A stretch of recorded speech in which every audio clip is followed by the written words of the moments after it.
নমস্কার বন্ধুরা, ডিপি ফ্যামিলির নতুন একটি ব্লগে সবাইকে জানাই অনেক স্বাগত। এখন দেখো সকালবেলা মা একটু ঘরটা ঝাড় দিচ্ছিল, মানে আমরাই ঝাড় দিয়ে দিলাম ঘর। কিন্তু তারপরে কি বলো তো, সামনের জায়গাটা না মানে প্রচণ্ড বালু বালু হয়ে থাকে, বাইরে থেকে যেহেতু রাস্তার সাথে একেবারে আমাদের ঘরটা, তার জন্য প্রচণ্ড বালি হয়ে থাকে।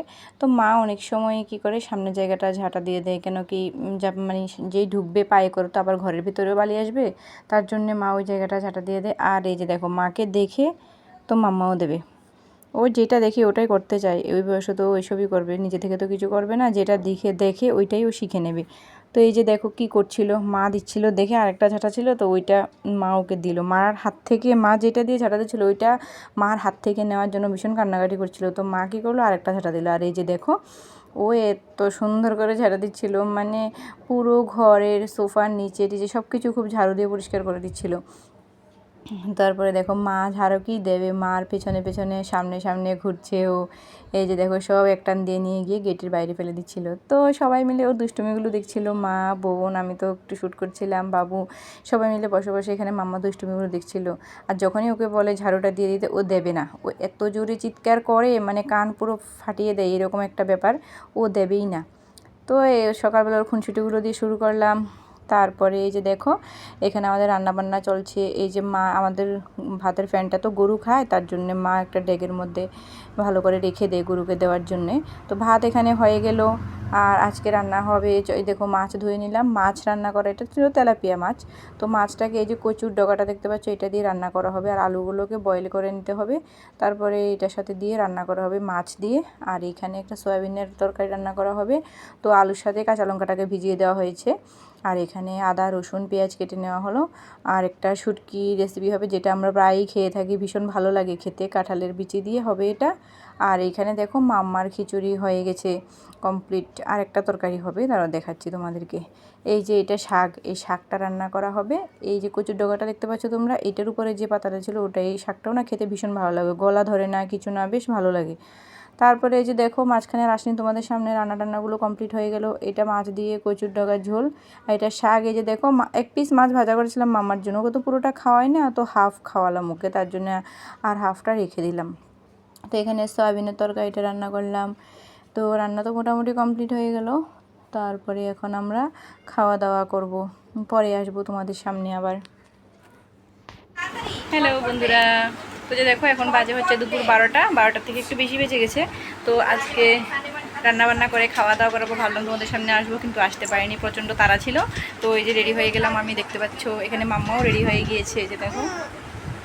তো আজকে যাবো হচ্ছে মাম্মাকে টিকা দিতে, মাম্মার একটা টিকা আছে। তো এখানে এসে ভাবলাম ঠিক আছে এখানেই নিয়ে নিই, কোনো ব্যাপার না। তো এখন যাবো টিকা দিতে, পরো চলো তারপরে এসে কথা বলবো। আমি কি বলে ফেলছি, পরে এসে কথা বলবো তোমাদের সাথে। তো এই যে বেরিয়ে পড়লাম এখন, পরে ওখানে গিয়ে তোমাদের সাথে কথা হবে। টাটা মামা, টাটা দাও। তো এই যে দেখো চলে আসলাম হসপিটালেই টিকাটা নিতে হবে। তারপরে দেখো আউটডোরে দাঁড়িয়েছিলাম লাইনে, ওই যে মা মাম্মাকে নিয়ে দাঁড়িয়েছে, একটা ব্লু কালারের শাড়ি পরে, দেখতেই পাচ্ছ তোমরা, প্রচণ্ড ভিড় ছিল। তো মা বললো আমি দাঁড়াচ্ছি, তুই দাঁড়িয়ে টিকিটটা নিয়ে নে। তো টিকিট নিতে গিয়ে ওইটা শ্যুট করলাম। টিকিট নেওয়া হয়ে গেল, এখন আমরা যাচ্ছি যেখানে টিকাটা দেবে ওইখানেই যাচ্ছিলাম। ওকে 2টো পোলিও দিল আর 3টে টিকা দিল, 2টো পায়ে দিল, একটা হাতে দিল, আর 2টো পোলিওকে খাইয়ে দিল। তো আমরা ওখানে হেঁটে হেঁটে যাচ্ছিলাম। আর এই যে দেখো অনেক বাচ্চা আছে এখানে, অনেক বেবিদেরকেই দেবে আজকে। তারপরে আমরা ওখানে উঠছিলাম হেঁটে হেঁটে। তারপরে তো সকাল থেকেই খুলে ফেলে টিকা দেওয়ার জায়গাটা, যে যখন পারে তখন যায়, নির্দিষ্ট কোনো এরকম নেই যে এতটা থেকে এতটার মধ্যেই যেতে হবে, যতক্ষণ খোলা থাকে যাওয়া যায়। তো ওখানে গিয়ে দেখছি প্রচণ্ড ভিড়। তারপর আমরা একটু ভেতর দিকে ঢুকলাম, গিয়ে ওখানে বসলাম। এখানে এই যে একজন চেনা, মা চেনে, আমি ঠিক ভালো করে চিনতে পারি না। মাম্মাকে দেখো, ও মনে হয় ওনাকে আগে থেকেই চেনে, এরকম একটা ব্যাপার। ও ওনার সাথে এতটাই দুষ্টুমি করছিল, মানে কি বলবো। এই যে দেখো, তারপরে এখানে আমরা বসেছি, ওই যে মাম্মাকে এখানে ডক্টর দেখাতে নিয়ে গিয়েছিলাম, পেডিয়াট্রিক ওপিডির সামনে। তারপরে এখানে অনেক লোক যাচ্ছিল আসছিল, আর মাম্মা ওদের সাথে যেরকম করে কথা বলছিল, মনে হচ্ছিল ওদেরকে চেনে। এই যে ওনাকে ডেকে মানে বসিয়ে দিল, তারপর উনিও একটু বসে কথা বললো, মাম্মার সাথে একটু দুষ্টুমি করলো। আর এই যে দেখো এরকমভাবে মানে ও চলাফেরা করছে ওনাদের সাথে বা দুষ্টুমি করছে, মনে হচ্ছে কি ও আগে থেকেই চেনে। তারপরে ভেতর থেকে একটু বাইরে এসে বসলাম, এই যে বেবিদেরকেও দেওয়া হবে টিকা। তো মা ওখানে বসলো, আমি একটু মাম্মাকে নিয়ে বসেছিলাম। ও প্রচণ্ড দুষ্টুমি করছিল। হাজব্যান্ড ভাবলো কি দেখি আমি আসতে পারি কিনা, কিন্তু ও আসতে পারেনি। আর এই যে দেখো ওনাদের বেবিটা মনে হচ্ছে নিউ বর্ন দেখেই মনে হলো। তো ওনাদের বেবিকেও মাত্র এখন টিকা দিল, এখন বেরিয়ে আসলো। ভীষণ ছোট, দেখে খুব কিউট লাগছিল। একটা সময় আমার মাম্মাও এরকম ছিল। তো ওনাদেরকেও দেখে বুঝতেই পারছিলাম আমরা যে ওরাও নতুন নতুন। তো মাম্মা এখানে দুষ্টুমি করছিল। ও যেটা বলছিলাম, হাজব্যান্ড ভাবছিল আসবে, কিন্তু ওর কাজের চাপ এতই বেড়ে গেল। একে তো মানে কাজের চাপ ছিল, আসতে পারেনি। তারপরে আবার কি বলো তো, মানে প্রচণ্ড বৃষ্টি পড়ছিল, তার জন্য আরও আসতে পারেনি। তো এখানে এই বেবিটাকে স্কুল থেকে আসার পর ইউনিফর্মগুলো চেঞ্জ করে নিয়ে টিকা দেওয়ার জন্য নিয়ে আসলো। আমাদেরও টিকা দেওয়া হয়ে গেল।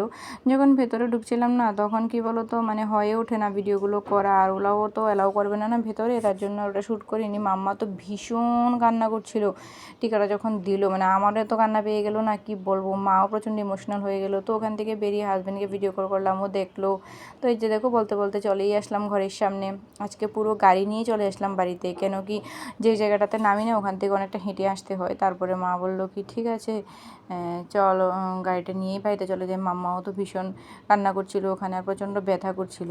আর এই যে দেখো আসার সময় একটু দোকানে গিয়েছিলাম জুয়েলারির, ওখান থেকে মাম্মার এই পায়ের মলগুলো নেওয়া হয়েছিল। মানে প্রথমে মা এক জোড়া গিফট করেছিল ওর অন্নপ্রাশনের আগে, আর এক জোড়া অন্নপ্রাশনের সময় গিফটে পেয়েছিলাম। তারপরে কি হয়েছে বলো তো, দুটোই মানে মা যেটা দিয়েছিল ওটাও অনেক দিন ইউজ করেছে, আর যেটা গিফটে পেয়েছিলাম ওটা একটু হালকাই ছিল। গিফট পারপাসের জিনিসগুলো তো হালকাই হয়। তারপরে না ওটাও ইউজ করেছি, কিন্তু ওটা খুব বেঁকে টেকে গিয়েছিলো। তারপরে মা যেগুলো দিল ওটা আর ওইটা মিলিয়ে দুটো মিলিয়ে এখন একটা বানালাম। এই যে দেখো পায়ের মলগুলো ভীষণ কিউট লাগছিল। তো আসার সময় এগুলো নিয়ে আসলাম। ও একটুও বসছিল না, এই যে দেখো ওর পা থেকে মানে আমি তুলতেই পারছিলাম না, ও এতটাই দুষ্টুমি করছিল। তারপরে এই যে দেখো পরে নিল। দোকানে গিয়ে দেখে ভীষণ খুশি হয়ে গেলো। তো ওনাকে ফোন করে জিজ্ঞেস করার পর বললো কি হ্যাঁ রেডি হয়ে গেছে, এসে নিয়ে যেতে। তো আসার সময় একেবারে নিয়েই আসলাম। আম্মাও ভীষণ খুশি। আর এখানে যে দেখো মা পান নিয়ে বসলো, পানের বাটাটা।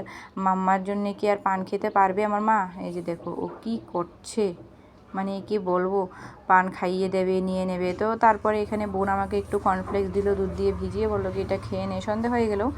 তারপরে এই সন্ধ্যের টিফিনটা খেয়ে নিলাম। তারপরে এখানে আমি সন্ধ্যে টিফিন খেয়ে একটু রেস্ট করছিলাম। আমার বোন গেল রান্না করতে, আমি একটু পরে গেলাম, গিয়ে দেখি বোন বানাচ্ছে চিকেন। এত ভীষণ খুশি হয়ে গেলাম। আর কি রাতে লাল লাল চিকেনের ঝোল দিয়ে ভাত খাওয়া হবে। ঠিক আছে চলো আজকের মতো ব্লগটা আমি এখানেই শেষ করছি। সবাই ভালো লাগে লাইক কমেন্ট শেয়ার করে দিয়ে সাবস্ক্রাইব করে পাশে থেকো।